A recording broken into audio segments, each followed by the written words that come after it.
watched all the games and everything. What are some things that you guys can do that you haven't been doing, or has you already tried everything on defense?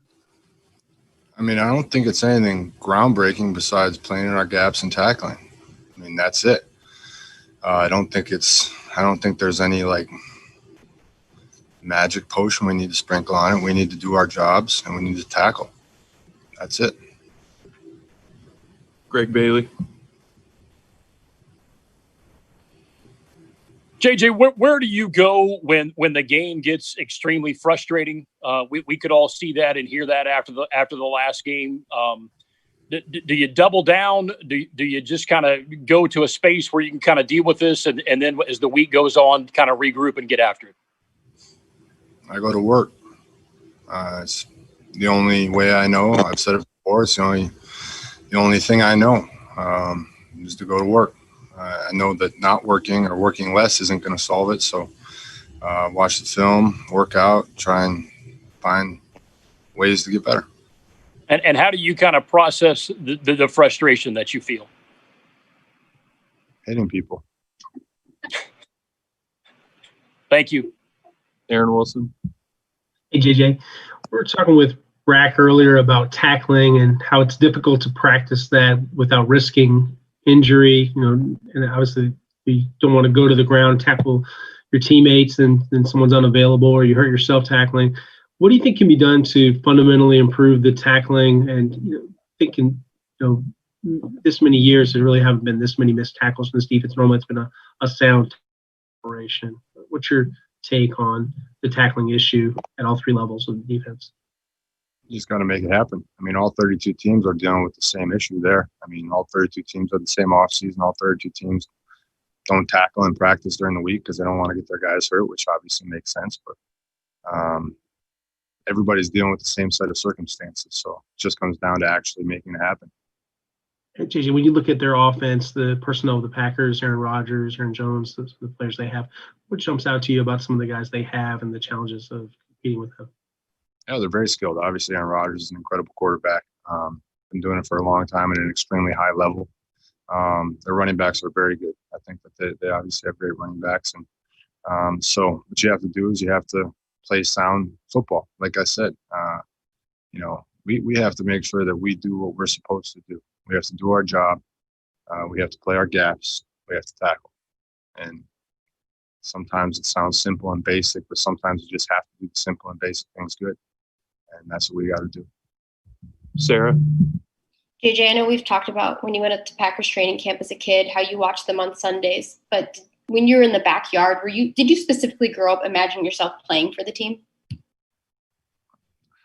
I imagine myself playing for Pewaukee High School. That's as far as I got in my dreams at the time. So no, I can't say I got to that level of my dreams at that moment. But I mean, growing up in Wisconsin, that's just the way it was. Everything you had, sports-wise, either green, gold, or red and white, and that's what it was. So it's an incredible fan base that they have, incredible people. Obviously, fortunate to grow up there. And I absolutely respect and appreciate the loyalty that their fan base has to that team. Brandon. Hey, JJ, I know that after the game, you took a lot of it on yourself and took a lot of accountability on yourself when you talked to us. But, when we look at it, you actually had a really good game, it seems like. How do you approach it with your teammates as a leader? Just kind of, just leading them through a struggling time. How do you approach that in a week or after a couple of weeks when y'all aren't tackling well?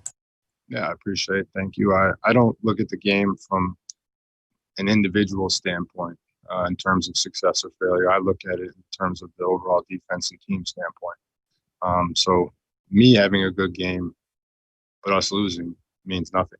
So for me, if we're a failure as a group, I put that on myself as a leader. So that's how I look at it. And it comes down to putting emphasis on those things that I've already discussed. It comes down to working harder. It comes down to wanting it and going out there and making those plays. I mean, it's you got to make those plays. We got to make those tackles. We got to be in our gaps. We all got to do our job. If we're not all doing our job, we got to figure out why we're not and how to fix it. And that's what we practice for.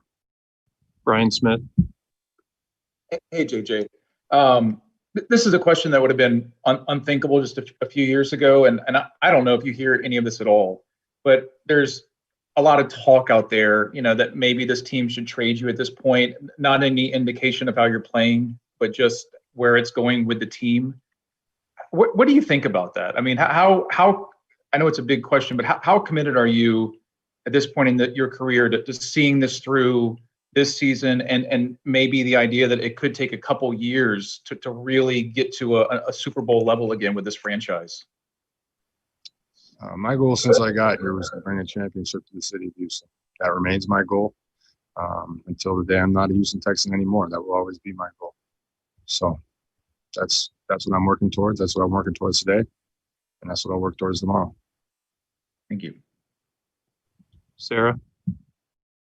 JJ, because of your being from Wisconsin, what would it mean for you to get sack number 100 against the Packers?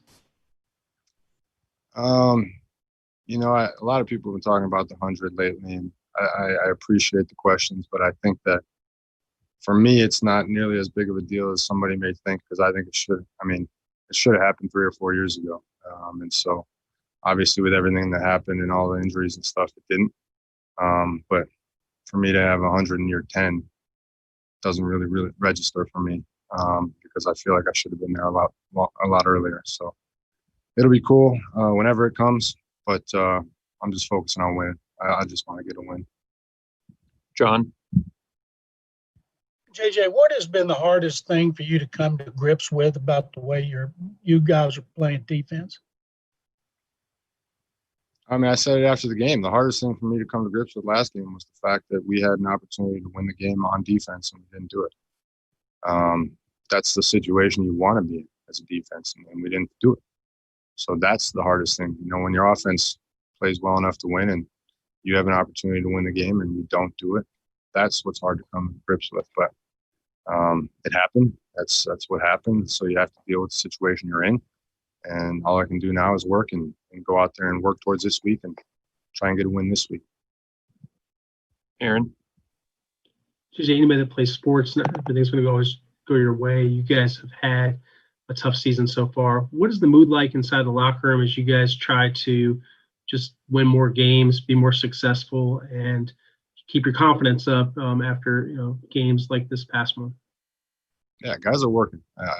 Our guys are working. We're watching the film, walkthroughs, practice. Guys are putting in the effort. It's not a question of effort with our guys. We got guys who are going to go out there and who are going to work hard. It just comes down to execution and making sure that we do what we need to do to be successful and to get a win. So that's what we're working on, and we're looking forward to the challenge this week. And as a competitor, you love going out there and getting better. If you don't, you're in the wrong business. So every day is an opportunity to get better. I said this before, one of my favorite quotes is, "You never get today back." So if you don't utilize today, if you don't get better today, if you don't find a way to move yourself forward closer towards your goal today, you wasted it and it's gone. And somebody else, your competitor, somebody else may be getting better and you're making the gap that much wider. So all you can do is control what you can control today and try and get better today, because you never get it back. So that's what I'm doing. That's what we're doing. That's what we can control. Last one for Brian. JJ, having watched Aaron Rodgers for years from the other side, and you guys were in Green Bay a couple years ago, what's the level of respect and just watching him evolve as a quarterback and the leader of that franchise, but also continue in some ways to improve every year and still be one of the elite quarterbacks in this league? Yeah, I mean, he's obviously has the physical tools to be an elite quarterback.